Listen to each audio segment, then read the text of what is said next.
Hey everyone, so it's me Maracuya. I wanted to share something interesting with you today. And this is mostly geared toward those who suffer from trichotillomania, which I talked about in my last episode. Trichotillomania is I'm sorry, my throat is like really weird. I probably need to drink more water, but anyways, that's a whole nother thing. But trichotillomania is like a hair pulling disorder that's associated with anxiety or OCD. It can be like socially debilitating. Like for me, in my last podcast, I mentioned that I had at one point pulled out all of my eyelashes, and it was a really embarrassing time. And I can tell you that I don't think my eyelashes grew back the same. And it's something I kind of still do sometimes, and I need to stop. And I mostly do it when I put mascara on, and at the end of the day, I'm kind of like trying to take the mascara off, or that's what I tell myself. But really, I'm trying to like look at my fingers to see if I pulled any hair. It's so stupid, I know, but it's what I do sometimes, and I need to stop. Sometimes I stop when I see that it starts like thinning out, like my eyelashes, and I did try to wear like the false eyelashes because I thought maybe like if I don't put mascara on the actual eyelash, I won't be tempted. I did actually use magnetic eyelashes, which I kind of liked, but I think the magnet liquid thing was like irritating my eyes or making my eyes feel weird. And I don't know if it was my imagination or what, but my eyes were like dry or something. So I don't use that anymore. So I went back to mascara, but I like to use waterproof mascara, which is worse because it's like harder to take off. So anyways, it's something I suffer from, but it's something that medication and has helped with a lot. Last year I tried cognitive behavior therapy, I tried ketamine infusions, I tried Zoloft. Let's see. I did the Camuso shift, which is like a special anxiety necklace, which I mentioned last time. So I did come across something interesting today. There's a website called habitaware.com, and it says, we know it's hard to just stop. So this has to do with not only hair pulling, but skin picking and nail biting. It says it's the way the brains are working automatically. And it says on the website, on habitaware.com, it says, they serve a purpose of self-soothing, but don't serve us well. Instead of just stopping, use Keen 2 to build awareness and take control. So at this point, there's like this little device. It's supposed to break the cycle of hair pulling, skin picking, and all that.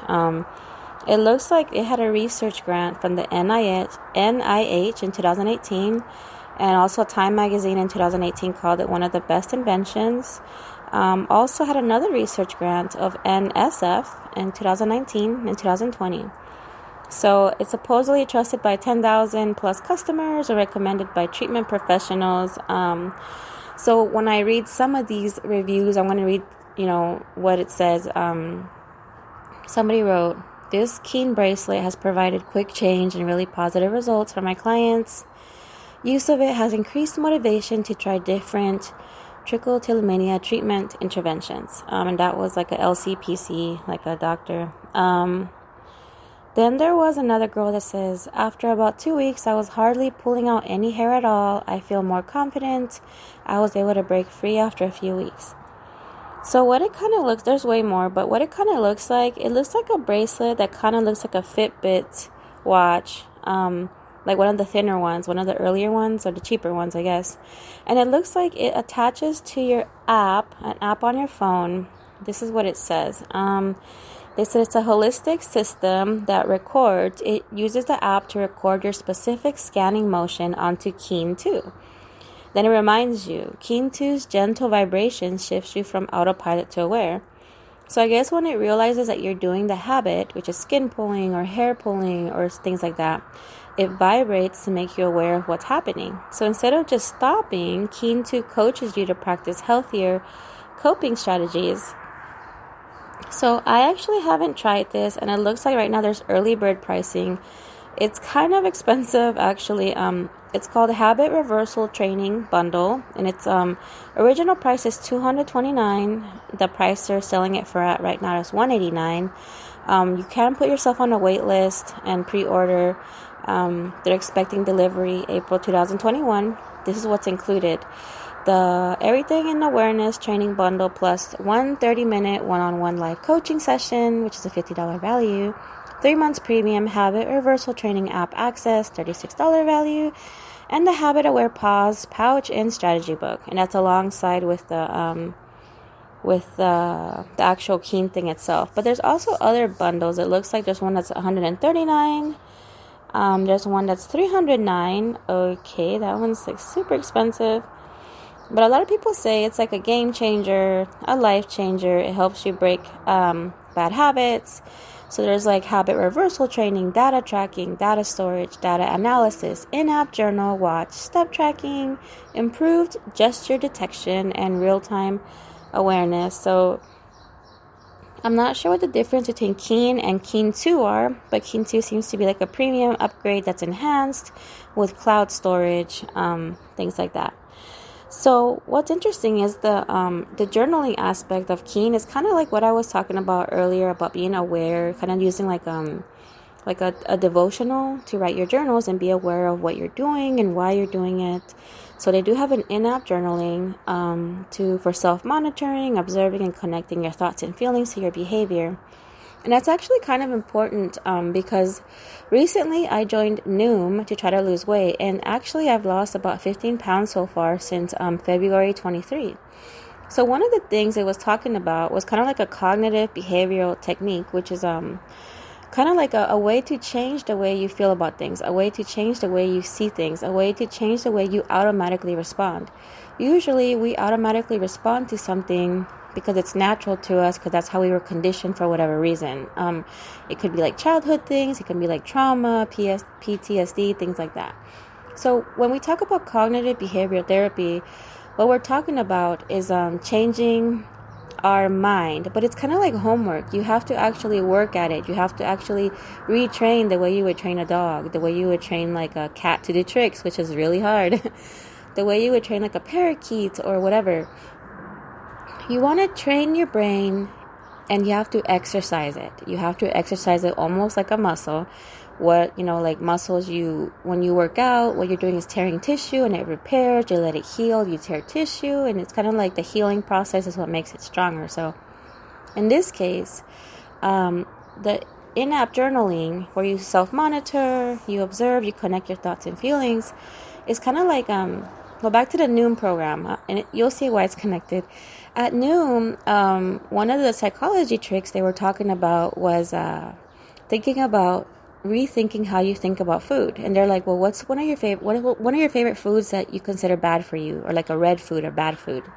I put cookies, mostly because at my work, I work at an emergency room. Sometimes different companies come, like emergency rooms or whatever, different like emergency services come and try to sell their products. So they want us to kind of use their products and kind of like self-promotion. So they bring cookies and they bring cake and they bring like all this really amazing, good, yummy stuff. So something I can't say no to, it seems, is chocolate chip cookies. So I'm going to tell you the process of what happens in my brain. This is the first time I'm saying this really out loud, but this is kind of what happens. So a person comes in with cookie. I see cookies. Immediately, like a dog, I start salivating, right? Like Pavlov's dog. If you don't know about that, that's like a psychology thing. Anyways, I see cookies and I think, oh wait, no, bad cookies. Cookies are bad. I should not have cookies. Cookies are really bad and I should hate cookies. Person comes, walks along. The smell of the cookies starts coming to my nose and I'm like wafting it in like, oh yes, this is so good. Person puts cookie in the back and starts chit-chatting, and I don't go to cookies immediately because I feel embarrassed about looking like that. I don't know, like the obese girl, like going straight beeline toward the cookies, right? So I just kind of wait casually until a good amount of time to be fashionably late to the cookies, and I approach the cookies. I look and hope that it's nothing that I like. Maybe it's, I don't know, something with peanut butter, which I don't really like too much. Maybe it's something like kind of boring, but no. It's chocolate chip cookies with big chunks. It's oatmeal raisins that look so soft and so sweet. And there's even M&Ms. Oh, I love M&Ms. So I'm like, I don't know which one to pick. These are bad. I shouldn't be here. So I just take one, go to my desk, and I'm like, I'll worry about this later. I'll work it off later. But then I feel guilty and I feel bad. And I'm like, you know what? F it. I messed up. Time to go back for more. So what do? I go back for more. And then 3 cookies later, I'm like, oh my gosh, what did I do? So you can kind of see like a bunch of negative things going on. There's like this negative connection with me and the cookie, and I'm like, cookie bad, cookie very bad, cookie ruined my life, cookie ruined everything. Because cookie ruined and destroyed everything, I give up. Cookie bad, cookie. So I already associated cookie with like so much negative things, and this does come from my childhood when I think about it. My relationship with food, like my dad, he used to kind of like put cookies and like pastries on the table, and he would tell me, not for you, because like you're fat or whatever. And so I would just kind of be like looking at it like you can almost hear like the violin music, like doo doo doo doo doo doo like the world's tiniest violin playing in my ear, because I was like looking at the cookies and I knew I didn't deserve them because I was fat. So as a child, I was conditioned to think that these yummy things were a no-no because I was a bad girl, because I was a fat girl, and being fat was being a bad girl.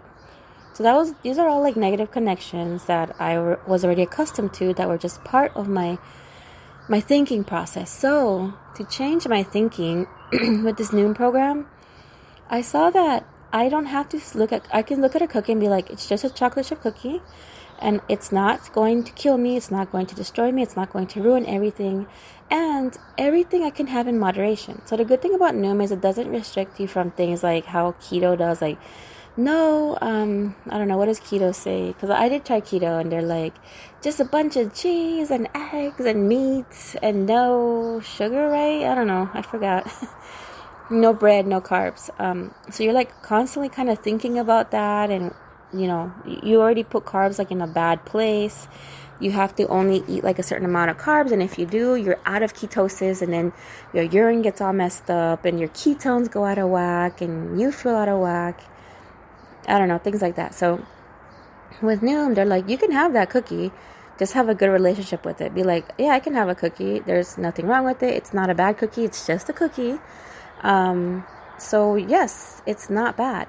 So whenever you kind of take the stigma away from the thing of it being bad, it starts becoming like an okay thing. Like, for example, this morning I saw like these two pies in the kitchen. It was like an apple pie and a pecan pie, which I really like.